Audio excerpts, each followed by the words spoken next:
Hello and welcome everyone. आज हम बात करेंगे कि जो हम खाना खाते हैं उसका हमारे मन पर किस तरह से इफ़ेक्ट पड़ता है। जैसे कि हम सब ने कहावत सुनी हुई है कि जैसा खाओगे अन्न वैसा रहेगा मन। इसका मतलब है कि जिस तरह का हम खाना खाते हैं उसका जो असर है वो हमारे मन पर और शरीर पर उसी तरह का पड़ता है।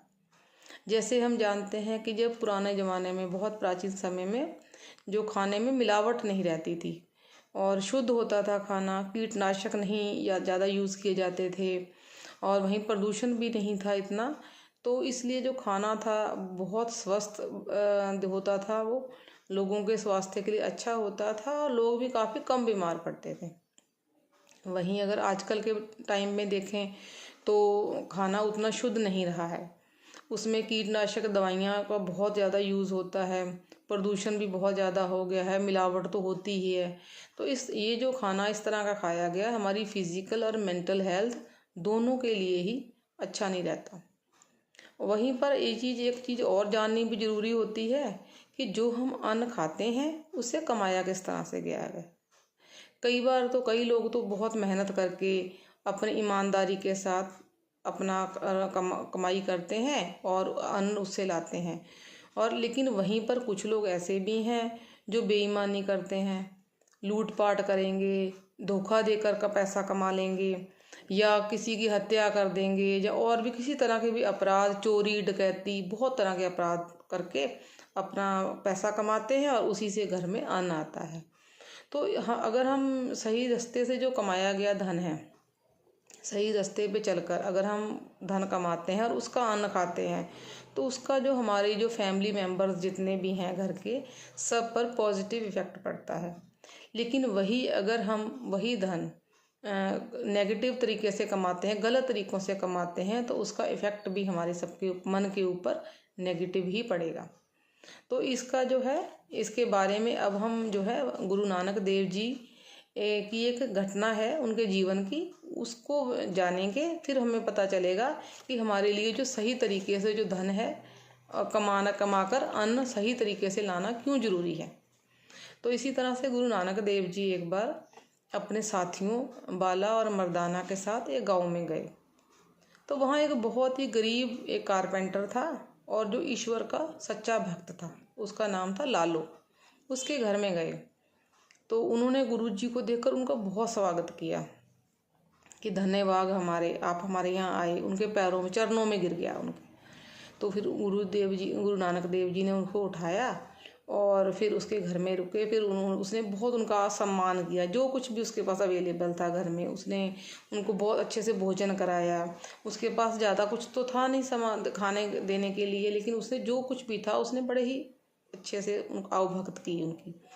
और गुरु नानक देव जी ने भी बहुत ही प्रेम से खाना खाया, बहुत खुश हुए, उनको बिल्कुल शांति संतुष्टि मिली। तो इस तरह से फिर उन्होंने कुछ दिन वहीं पर रुकने का सोचा गुरु नानक देव जी ने, क्योंकि वो भी बार बार जो लालो थे वो बार बार गुरु नानक देव जी को रुकने का आग्रह कर रहे थे कि थोड़े दिन आप यहाँ रुक जाइए मेरे पास। तो जैसे गुरु जी दिन में अपनी भजन कीर्तन करते थे और खाना वाना सब कुछ वहीं पर खाते थे। तो इसी तरह से इसी गांव में एक बहुत ही अमीर आदमी था, मलिक भागो नाम का। उसके पास जो बहुत धन था, बहुत दौलत थी, तो उसने एक बार ब्रह्म भोज किया, बहुत बड़ा भोज दिया उसने। उसमें सभी आसपास के जो एरिया था सभी लोगों को बुलाया, उस गांव के लोगों को भी बुलाया, सबको। तो ये संदेशा जो था गुरु नानक देव जी के पास भी उन्होंने भेजा, लेकिन गुरु नानक देव जी नहीं गए उस भोज में। तो ये बात धीरे धीरे जो है किसी पंडित जी ने जाके उनको बता दी, जो सबको संदेशा दे रहे थे पंडित जी। उन्होंने बोला जाके कि ऐसा है, वो साधु एक आए हैं गुरु नानक देव जी, लेकिन वो उसके गरीब के घर में तो रुके हुए हैं, लेकिन आपके भोज में नहीं आए। तो उनको जो मलिक भागो थे उनको बहुत गुस्सा आया कि मेरा तो अपमान हो गया, इस तरह से मेरे यहाँ भोजन नहीं किया और वहाँ पर खा रहे हैं उसके घर में। तो वो बहुत गुस्से में आ गए। उन्होंने फिर संदेशा भेजा गुरु नानक देव जी को कि आप तुरंत यहाँ पर इस भोज में आइए, आपको आना है। तो गुरु नानक देव जी पहले तो आने को नहीं तैयार थे, लेकिन फिर उन्होंने सोचा कि चलो चलते हैं एक बार। तो गुरु नानक देव जी आए वहाँ पर भोज में, और अपने साथ जो लालो जिसके घर में वो रुके हुए थे उसको भी लेकर आए। तो जहाँ आकर उन्होंने पूछा मलिक भागो से कि हाँ बताओ क्या बात है, क्यों मुझे बुलाया। तो उन्होंने कहा कि मैंने आपको मैंने गाँव को, हर आसपास के क्षेत्र के सब दुनिया मेरे पास आई हुई है, और मैंने इतना बड़ा ब्रह्म भोज ऑर्गेनाइज किया है, तो आप क्यों नहीं आए हैं यहाँ पर। तो गुरु नानक देव जी कहने लगे कि अच्छा तो तुमने मेरे लिए बनाया है, क्योंकि हम तो देखो फ़कीर लोग हैं। उन्होंने कहा कि हमें कोई बहुत अच्छे व्यंजनों की ज़रूरत नहीं है, पकवानों की, हम तो सादा खाते हैं और अपनी मर्जी के मालिक हैं। हम स्वतंत्र हैं, आज़ाद हैं, हमारा मन करेगा वहाँ रहेंगे, मन करेगा वहाँ पर खाएंगे। तो लेकिन मलिक भागो कहता कि नहीं, ऐसे नहीं है, मैंने जब भोज किया है तो आपको खाना ही खाना है। तो गुरु नानक देव जी ने भी उसको फिर आगे से कहा कि चलो जो आपने फिर मेरे लिए अगर बनाया है तो ठीक है, ले आओ, जो भी आपने बनाया है वो खाना ले आओ। तो इस तरह से जो मलिक भागो के नौकर थे वो एक बहुत ही पकवानों से भरी हुई, जिसमें अलग अलग तरह के बहुत तरह के पकवान लगे थे, पूरा थाल सजाकर गुरु नानक देव जी के पास ले आए। तो उन्होंने कहा, गुरु नानक देव जी बैठ गए। उन्होंने एक तरफ तो मलिक भागो का पकवानों से भरा हुआ जो थाल था वो रख लिया, और दूसरी तरफ बिल्कुल सादी एक रोटी, जो गरीब लालो थे उनके घर के सिलाई हुई रोटी का थाल रखा। तो उन्होंने गुरु नानक देव जी ने दोनों खाना अपने एक एक मुट्ठी में, एक तरफ रोटी और एक तरफ जो व्यंजन थे, अच्छे अच्छे पकवान थे, वो ले लिए और उन्होंने दबाया उनको।